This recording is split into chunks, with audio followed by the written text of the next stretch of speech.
नमस्कार, आप देख रहे हैं आज तक और मैं हूं इंद्रजीत। इस वक्त पश्चिम बंगाल की राजनीति में जिस तरह का सिचुएशन बना हुआ है, मुख्य विरोधी दल तृणमूल कांग्रेस, और उसमें जिस तरह का फूट देखने को मिल रहा है, जिस तरह का दरार देखने को मिल रहा है, उसमें पहले तो बंगाल असेंबली में करीबन 60 विधायक वो एक दूसरा ब्लॉक बना के ममता बनर्जी और अभिषेक बनर्जी का जो अथॉरिटी है पार्टी में, उसको सवालिया निशान पे डाल दिया है। लेकिन क्या यही जो प्लेटफॉर्म बनाया है अलग से तृणमूल के अंदर, और जो रेबल तृणमूल के नेता है, क्या यही फॉलो अप होने जा रहा है संसद में भी? क्या पार्टी के जो एमपीज है उनमें भी फूट, उनमें भी दरार दिखने को मिल सकता है कुछ दिनों में?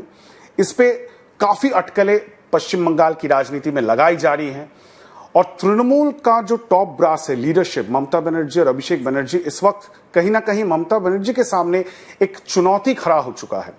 क्या वो अपना दल, अपना पार्टी को संभाल लेंगे? क्या वो अपना नेफ्यू अभिषेक बनर्जी को समर्थन करेंगे? क्योंकि ये जो स्प्लिट वाइड ओपन दिख रहा है, ज्यादातर जो विधायक हैं, नए चुने गए विधायक हैं, ज्यादातर नेता हैं, उनकी शिकायत तृणमूल कांग्रेस के नेशनल जनरल सेक्रेटरी, पार्टी के सांसद अभिषेक बनर्जी के खिलाफ है। और ममता बनर्जी के लिए एक बहुत बड़ा धर्म संकट पैदा हो गया है। तो विधानसभा में हमने देखा किस तरह का एक सरप्राइज मूव कल ऋतुब्रत बंदोपाध्याय और संदीपन साहा ने दिखा दिया, और उन्होंने 60 विधायक को अलग करके एक नया ब्लॉक बना दिया है। क्या यही रेप्लिकेशन अब संसद में भी होने जा रहा है? हमारे साथ इस वक्त इसी मुद्दे पे बात करने के लिए, चर्चा करने के लिए वरिष्ठ सांसद तृणमूल कांग्रेस का राज्यसभा से सुखेंदु शेखर रॉय सीधा हमारे साथ जुड़ गए। सुखेंदु दा, बहुत बहुत धन्यवाद आपको आज तक से जुड़ने के लिए। सबसे पहला सवाल आपसे यही रहेगा, कल जो देखने को मिला पश्चिम बंगाल के विधानसभा में, यह अनप्रेसिडेंटेड है। इससे पहले ऐसा दृश्य देखने को नहीं मिला था। आप ही के दल के जो नए चुनिंदे विधायक है, वो अब ये क्लेम कर रहे हैं कि वो असली तृणमूल है, और ममता बनर्जी के साथ जो तृणमूल जुड़ा हुआ है, जो बचा कुचा नेता है, उसको वो लोग असली तृणमूल मानने को नाराज है। आप क्या मानते हैं? देखिए, ये तो होना ही था। जब चुनाव की नतीजा निकला, उसके बाद हमारे एमपी लोगों का मीटिंग हुआ। लेकिन मीटिंग में मुझे ऐसा कुछ नहीं लगा कि अभी भी हम पराजय को स्वीकार कर रहे हैं। मुझे सुनने पड़ा, हम सबको सुनने पड़ा कि हमने हरा नहीं, हमको हराया गया। हो सकता है कि 2-4 जगह कुछ हो गया होगा, तो कुछ अनियम हुआ, लेकिन इसका मतलब ये नहीं कि इतना लैंडस्लाइड विक्ट्री बीजेपी को मिला, इसको हम अस्वीकार करें। 1952 का मैं हिसाब दे रहा हूं आपको, पहला चुनाव, जबकि डॉक्टर श्यामा प्रसाद मुखर्जी जीवित थे। उनका जनसंघ तैयार किया पहले, 1 साल पहले 1951 में। तो 52 में बंगाल असेंबली में 262 कुल मिला के विधायक की वैकेंसी थे, सीट। कांग्रेस को मिला था 150, वामपंथी लोगों को मिला था 56, जनसंघ को मिला था 9 सीट, हिंदू महासभा को मिला था 4 सीट। तो श्यामा प्रसाद मुखर्जी जीवित थे उस समय भी 9 सीट सिर्फ मिला है बंगाल असेंबली में। अब अभी 9 से 208, 209 होने वाला है। तो करीबन 70 साल, 75 साल उनको इंतजार करने पड़ा। अचानक नहीं हुआ, इंतजार करने। तो हम जब सत्ता में आए थे, ममता जी का वो जो क्रांतिकारी मूवमेंट था, एक के बाद एक वाम मोर्चा के खिलाफ, सारे जनता उनके साथ आ गए थे, खास करके जो युवा। ये तो इतिहास बन गया था। पहला 5 साल ठीक ठाक चला। 2016 में जब दूसरी बार सत्ता में हम लोग आए, तो शायद कुछ लोगों के मन में ये पैदा हुआ भावना कि मैं तो 2 बार जीत गए, तीसरी बार जीतूंगा कि नहीं जीतूंगा, सत्ता में आऊंगा कि नहीं आऊंगा। अब थोड़ा कमाई कर लो भी, ताकि अगर हार भी जाएंगे तो जिंदगी हमारा गुजर जाएगा अच्छी ढंग से, हमारा पोता बेटे सब ठीक ठाक रहेगा। रैम्पेंट करप्शन स्टार्टेड हर जगह, रेत हो, कोयला हो, मास्टर का नौकरी हो, दूसरे जगह हो, कैसा आप सोचिए। आपको शायद याद होगा कि 2011 साल में जब पहले जब हम सत्ता में आए, सत्ता आने का बाद ही कालिम्पोंग की डेलो में जो मीटिंग हुआ था, किसके साथ किसका मीटिंग हुआ था? शारदा चिटफंड घोटाले से जुड़े हुए सबसे बड़ा नाम सुदीप्तो सेन। सुदीप्तो सेन और जो चिटफंड लोग थे, उन लोग सब मिल गए एक के बाद एक, और चित्र प्रदर्शनी हुआ। सारे वो जो तस्वीरें थे, लाखों रुपया में, 5 लाख 10 लाख रुपया में सब खरीद लिया लोग, वो लोग चिटफंड के जितने मालिक थे और दूसरे लोग इंडस्ट्रियलिस्ट लोग।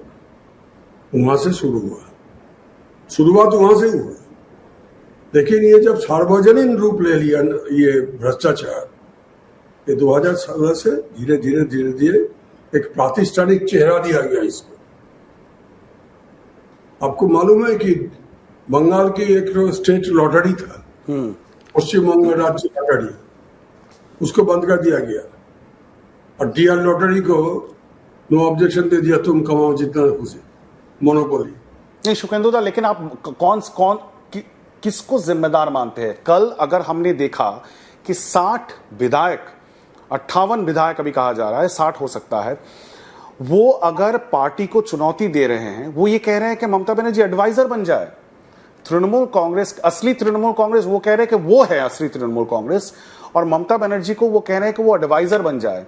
तो क्या ममता बनर्जी को ही मानने के लिए तैयार नहीं है ये लोग? क्यों आया ऐसा सिचुएशन क्यों आया पार्टी में आपका? तो मैं वही बता रहा था, एक तो भ्रष्टाचार, एक महिलाओं के ऊपर अत्याचार जो कि आरजीकर मूवमेंट में कल्मिनेट किया, और पार्टी का अंदर कोई इंट्रोस्पेक्शन कभी भी नहीं हुआ। कोई मीटिंग में कोई चर्चा नहीं होता था, राजनीति का कोई चर्चा नहीं होता था। ये हमारा कार्यसूची है, ये मीटिंग करना है, वो रैली करना है, वो वहां जाना है, यहाँ जाना है, वो करना है, ये करो, तुम करो तो ये करो, ऐसे ही सारे निर्देश ही का भाव विनिमय, एक्सचेंज ऑफ व्यूज। कोई भी मीटिंग में कभी भी मैंने सुना, मैं बहुत सारे कमेटी में था भी नहीं। अब सब कमेटी तोड़ दिया गया है, तृणमूल के जितने भी कमेटी है सबको तोड़ दिया गया है। कल जनता ने पूरा दल को तोड़ दिया। अब वो कमेटी का मतलब क्या रहा? कुछ नहीं रहा। 60 विधायक चले गए, इसके बाद क्या रहा बंगाल में हमारे पार्टी का? नहीं, आप बताइए, आपका पार्टी है, आपका दल है। ममता बनर्जी कह रही है कि डर के मारे लोग भाग रहे हैं क्योंकि पुलिस से उनके ऊपर केस डाला जा रहा है, फॉल्स केस, इसीलिए डर के मारे वो लोग जा रहे हैं। आप मानते हैं? हमने कुछ नहीं किया। हम जब सत्ता में थे हमने कुछ नहीं किया। बीजेपी को मांग है कि 350 उनके कार्यकर्ता को या वर्कर्स को कत्ल किया गया हमारे टाइम में। 350 है कि 200 है, मैं तो, मेरे पास कोई इसका कोई मैकेनिज्म नहीं है देखने के लिए, लेकिन ये बार बार ये उठाया बीजेपी। लेकिन ये बात तो सही है कि आज जो हस्ती शुभेंदु अधिकारी जी मुख्यमंत्री में पद में है, उनके खिलाफ 40-50 केस रजिस्टर्ड हुआ था। ये तो हकीकत है। और ये भी हकीकत है शुक्रेंदुदा कि जो आज मुख्यमंत्री बने हैं शुभेंदु अधिकारी, जब वो विरोधी नेता थे तब उनको एक रैली, एक एजिटेशन, एक धरना करने का परमिशन के लिए हर बार कोलकाता हाईकोर्ट जाना पड़ता था। ये सच बात है, ये रिकॉर्डेड है। सही बात है, इसमें कोई दो राय नहीं है। मैं जानता हूं, सब जानते हैं, अखबार में तो बार बार आया है। नहीं, लेकिन आज आप जब कह रहे हैं तो यही बात, इसी चीजों पर चर्चा कि इस तरह का जो एक एंटी डेमोक्रेटिक मूड है, इसको खत्म करना चाहिए पार्टी में, तब आप उन लोगों ने ये नहीं कहा पार्टी के अंदर? कब था डेमोक्रेसी पार्टी में मुझे मालूम नहीं। वो अभी भी डेमोक्रेसी के बाद कौन लोग सोच रहे वो भी मुझे मालूम नहीं।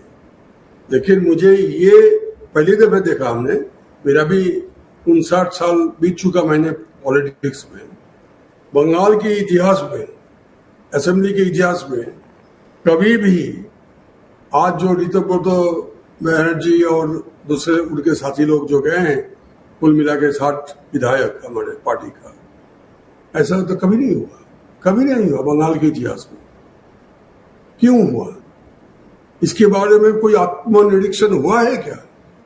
आपको क्या लगता है पार्टी क्या सोच रहा है, क्यों हुआ ये? क्यों हुआ तो मैं तो कुछ बोला आपको अभी, ये क्या कारण क्या था।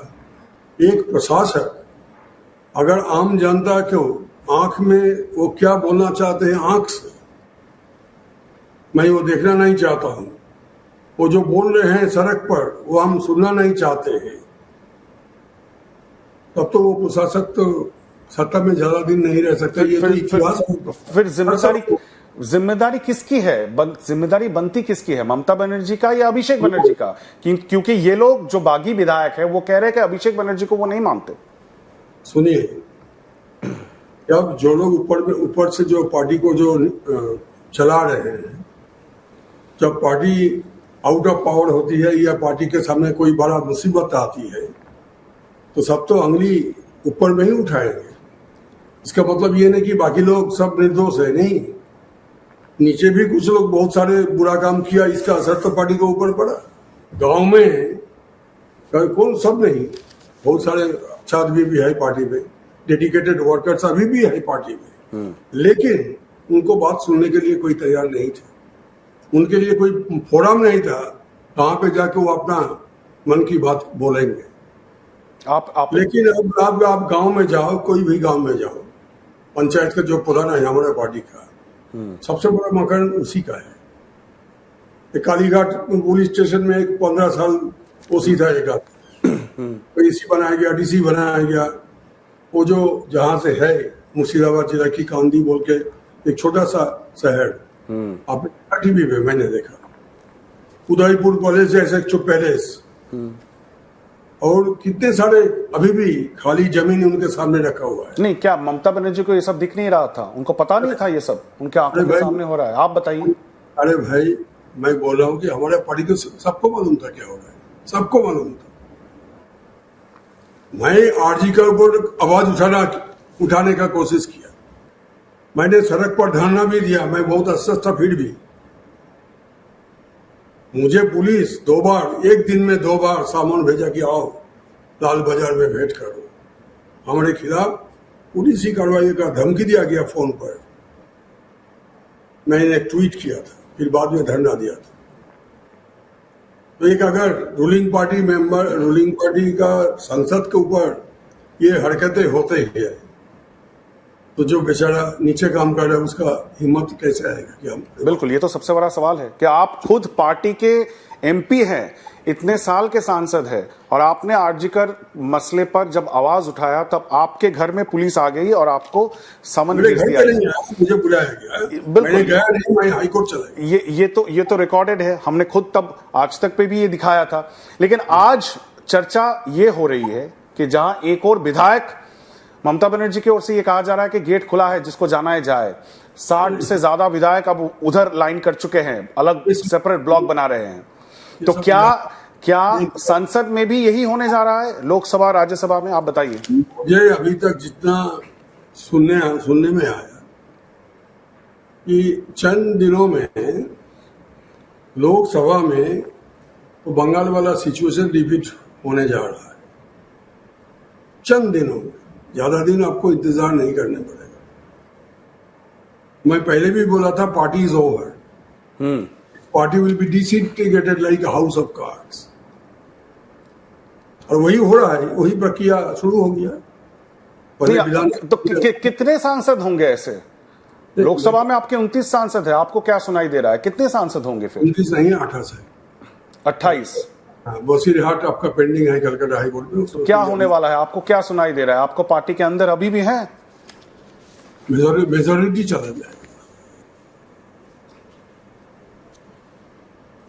ये एक बड़ा बयान है आप दे रहे हैं कि मेजॉरिटी ही चला जाएगा, नहीं चला जाएगा।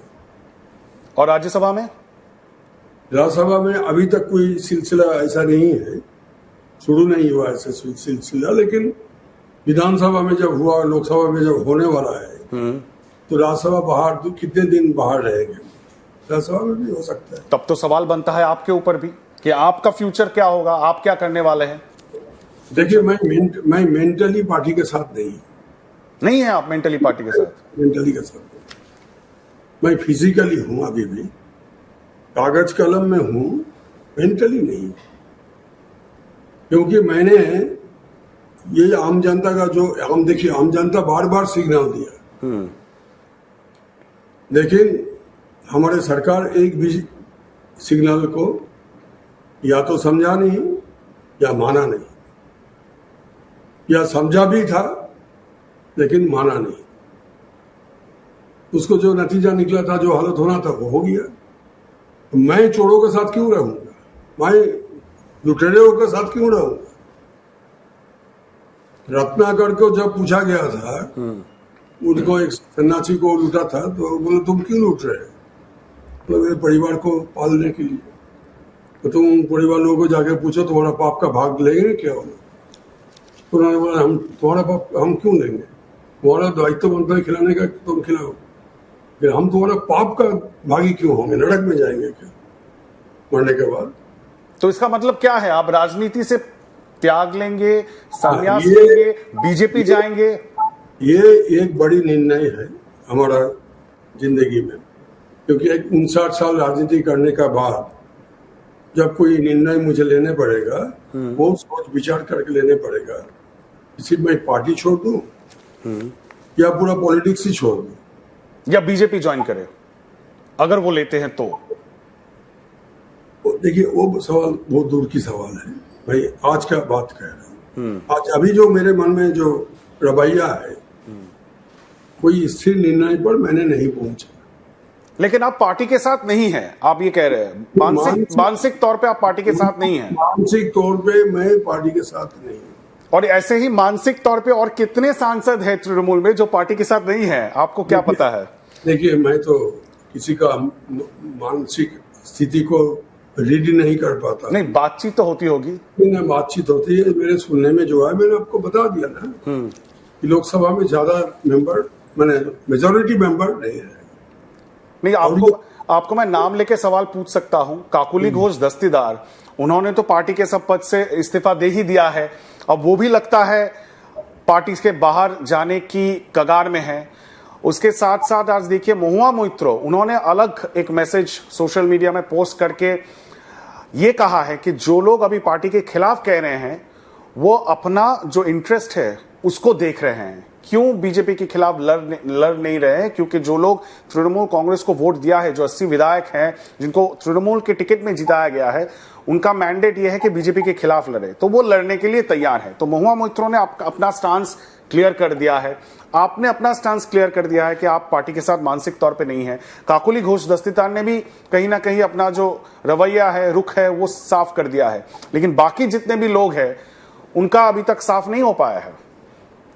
देखिए, फ्रीडम ऑफ एक्सप्रेशन मेरा भी है, आपका भी है, हिंदुस्तान के हर नागरिक का। कौन क्या बोलेगा अपना विचारधारा से बोलेगा। दूसरों की टिप्पणी के ऊपर मुझे टिप्पणी करने पड़ेगा, इतना दुर्दशा मेरे अभी तक हुआ नहीं। और वो कल्चर में मैं विश्वास भी नहीं करता। वही अपना मन में जो होता है मैं बोलता हूँ। ठीक है, जो पश्चिम बंगाल में जो नया सरकार बना है, एक ऐतिहासिक राय जनता ने दी है। पहली बार बीजेपी का सरकार बना है, अभी 1 महीना होने को है। शुभेंदु अधिकारी मुख्यमंत्री बने हैं। शुभेंदु अधिकारी आपके पूर्वी कलीग भी है, आपने उनके साथ इसी तृणमूल कांग्रेस में एक साथ काम किया है। अब जब वो मुख्यमंत्री बने हैं और उनका जो कुछ हफ्ते का जो जिस तरह का परफॉर्मेंस रहा है, कैसे आप देखते हैं उसको? बहुत अच्छा, शुरुआत जैसे होना उचित था, उससे ज्यादा छोड़ कदम उन्होंने अपना काम शुरू किया। ये बंगाल के लिए हम तो फिनिश हो गए 50 सालों में। 34 years left rule and 15 years of Trinamool rule, 49 कुल मिला के। एक बुरा 49 साल में हमारा बंगाल बर्बाद हो गया। रेगिस्तान बन गया। ना तो कोई नई इंडस्ट्री ना कुछ है। जो हमारे युवा लोग हैं, कॉलेज पास करके यूनिवर्सिटी पास करके बैठे हुए हैं वर्षों से। बहुत सारे लोग बाहर चले गए। कोई भी छोटा मोटा काम मिलता है तो चले जाते हैं, क्या करेंगे। ये ऐसे ही हालत है। और एक तरफ ये दृश्य है और दूसरी तरफ हमारी पार्टी लूट रहा है, लूट रहा था, अभी तो नहीं है। तो कब तक एक राज्य के ऊपर ऐसा निर्मम स्थिति चलते रहेगा, कब तक। तो शुभेंदु अधिकारी जी, वो जब कॉलेज में पढ़ते थे, मैं तब से उनको जानता हूँ। मैं उनके पिताजी से मेरा पुराना संबंध है 1972-73 से। हम लोग उस समय कांग्रेस में थे। वो हमारा लीडर थे शिशिर अधिकारी जी।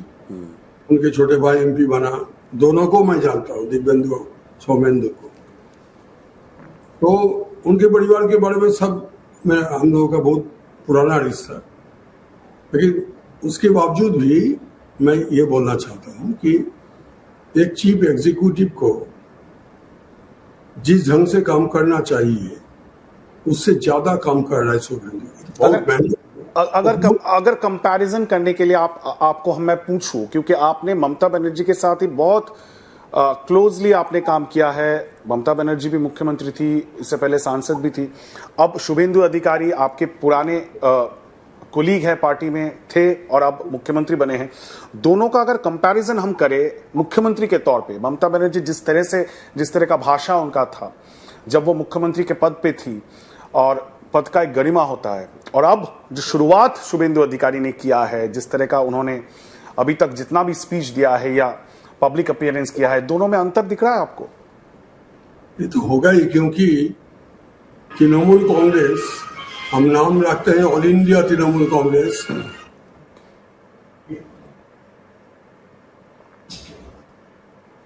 ऑल इंडिया तृणमूल कांग्रेस, लेकिन वो तो रीजनल पार्टी है। ममता जी का वो अपना पार्टी थी। लेकिन शुभेंदु जी बीजेपी का चीफ मिनिस्टर है। BJP is an all India party, very regimented, very discipline party. ये तो जो मैंने बताया कि 9 से शुरू किया था, बिल्कुल 208 में चले आए। सारे हिंदुस्तान में भी बढ़ते ही जा रहा है, बढ़ते ही जा रहा है, हर जगह, हर स्टेट में। हिंदुस्तान में ज्यादा से ज्यादा स्टेट में उनका प्रेजेंस है और वोट है।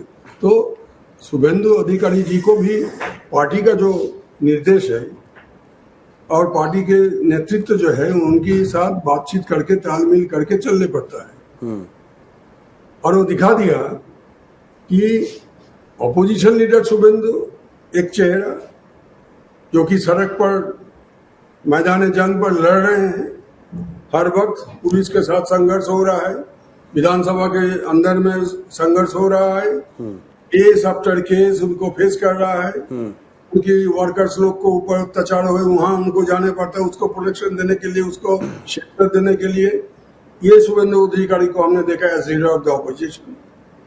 अभी चीफ मिनिस्टर के रूप से भी मैं देख रहा हूँ एक शुरुआत करना चाहते हैं। बंगाल जो बर्बाद हो गए पिछले 49 ईयर्स में, इस बंगाल को कैसे पुनर्निर्माण किया जाए, इसमें वो लगे हुए हैं। वो सारे ध्यान, उनके सारे जो कार्यक्रम अभी तक हुआ है, इट्स टू अर्ली टू से, लेकिन अभी तक जो है, इस अंग्रेजी में तो बात है, आप ज्यादा जानते हैं, morning shows the day. So it's a good start आप कह रहे हैं, अच्छी शुरुआत आप कह रहे हैं।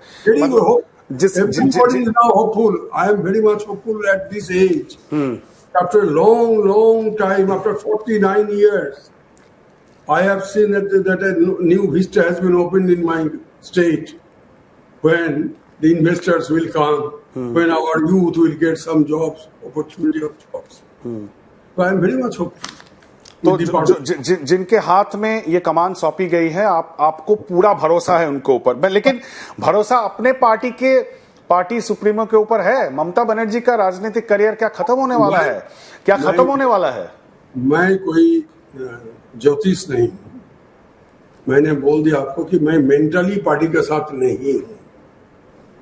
लेकिन इतने साल का आपका जो एक्सपीरियंस है उससे आपको क्या लगता है, क्या ममता बनर्जी इस उम्र में अपने पार्टी को रिजरेक्ट कर पाएगी? और ये भी बताइए, आप एक लीगल माइंड भी है, एडवोकेट भी है, अगर सही में इतने सारे सांसद भी पार्टी से छूट जाते हैं या पार्टी से निकल जाते हैं, तो क्या तृणमूल कांग्रेस का सिंबल और पार्टी ममता बनर्जी के साथ रहेगा टेक्निकली, लीगली? आप दो सवाल किया, पहला सवाल का जवाब देता हूं।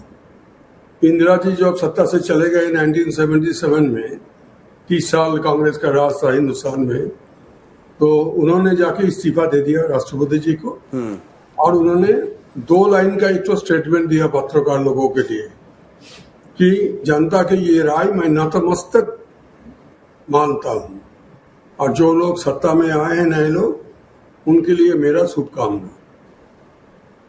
कि इसको कहता है लोकतांत्रिक शिष्टाचार या परंपरा। हमने क्या किया? हमने तो हरा नहीं, जबरदस्ती हमको चुनाव आयोग ने हरा दिया, आधा सेना ने हरा दिया। हम क्यों रिजाइन करेंगे? रिजाइन करने का कोई प्रोविजन, प्रावधान भारत के संविधान में नहीं है। लेकिन ये एक परंपरा होती है, उसको भी मानना चाहिए। We are Westminster pattern of parliamentary democracy. सही बात है। दूसरा जो सवाल आपने किया सिंबल के बारे में, ये तो चुनाव आयोग तय करेगा। तो चुनाव आयोग के पास अगर नहीं जो गुट बना है, ये लोग जाके दावा करते हैं, और लोकसभा में भी ये होने वाला है चंद दिनों में। उसके बाद ये लोग सब मिलके कुल मिलके जाके अगर चुनाव आयोग को दिखाने मैंने साबित कर सकता है कि उनके साथ majority of the MLAs, majority of the MPs है, तो चुनाव आयोग के जो मैं जितना जानता हूं, मैं ज्यादा नहीं जानता हूं जितना जानता हूं, क्योंकि मैंने कांग्रेस में 40 साल बिताए। मैंने देखा पहले हमारा वो 2 गाय थे, 2 मैंने twin bullocks, that was the election symbol from 1952 to 1969। 69 में पार्टी का स्प्लिट हुआ, फिर गाय और उसका मैंने काउ एंड काफ, और फिर जब 78 में पार्टी का स्प्लिट हुआ तब हाथ। तो 3 बार कांग्रेस का जो ऑफिशियल कांग्रेस, इसका 3 बार चुनाव चिन्ह बदल हो जाए। तो चुनाव आयोग ये जो हमारे अभी है फूल का जो सिंबल है, इसको फ्रीज भी कर सकता है। एक वोट को दूसरा कोई सिंबल दे सकता है और दूसरा को और एक कोई सिंबल। मतलब आप ये मानते हैं कि एक रियलिस्टिक पॉसिबिलिटी है कि ममता बनर्जी के हाथ से पार्टी भी जाए और उसके साथ साथ सिंबल भी चला जाए? There is every possibility, subject to the condition that those who have defected, जो कि निकल गए हैं अपने आप, वो अगर चुनाव आयोग के सामने ये साबित कर पाते हैं कि ज्यादा अधिकतर लोकसभा की सदस्य, राज्यसभा के सदस्य, विधानसभा के सदस्य हमारे साथ है, तो उनके लिए तो ये। और मेरा बिल्कुल, और मेरा आखिरी सवाल है, चूंकि आप कह रहे हैं कि आप मानसिक तौर पे पार्टी के साथ नहीं है, लेकिन ऑफिशियली अभी भी पार्टी के सांसद हैं, मैं आपसे ये जानना चाहता हूं, हमारे दर्शक ये जानना चाहता है कि इस तरह का जो बिखरता हुआ दिख रहा है तृणमूल कांग्रेस, तब पार्टी के अंदर में मूड क्या है? क्या आपको लगता है ममता बनर्जी एक बहुत ही बड़ी नेत्री है, क्या वो अपने पार्टी के सांसदों को, विधायक तो खैर एक अलग ब्लॉक बना के चले ही गए, क्या वो उनको रोक पाएंगी? इंदिरा जी जब पार्टी से सत्ता से हट गई थी, उनका उम्र थी 60 साल की उम्र थी। फिर वापस आए फाइट करने। अभी ममता जी का उम्र शायद 71 है। हाँ, तो डिपेंड करता है उनका फिजिकल कंडीशन कैसे रहेगी, कब तक वो लड़ाई कर पाएंगे। नहीं, लेकिन उनकी बात जो है, उनका जो अपील है, क्या लोग सुनेंगे? क्या आप मानने के लिए तैयार है? क्या वो मूड है अभी पार्टी में? वही मैं पूछ रहा था। अच्छा इंद्रजीत बाबू, आप बहुत दिनों से पत्रकार हैं, आज नहीं। आपको क्या लगता है, मैं आपको पूछता हूँ, ये जो घटना घट रही है, 1 महीना हुआ है, चुनाव का नतीजा निकला, विधानसभा में पार्टी टूट पड़ा, लोकसभा में 4-5 दिनों में टूट पड़ेगा। राज्यसभा में भी शायद वही हालत होगा। इसके बाद आप ये सवाल क्यों आप पैदा करती है? ये तो नेचुरल फिनोमेना है। पानी जब गिरती है तो नीचे ही गिरते हैं ना। आपने, मुझे लगता है आपने साफ जवाब दे दिया है और लोगों को, मतलब जिसे कहते हैं समझदार के लिए इशारा ही काफी है, तो आपने इशारों पे बता ही दिया है।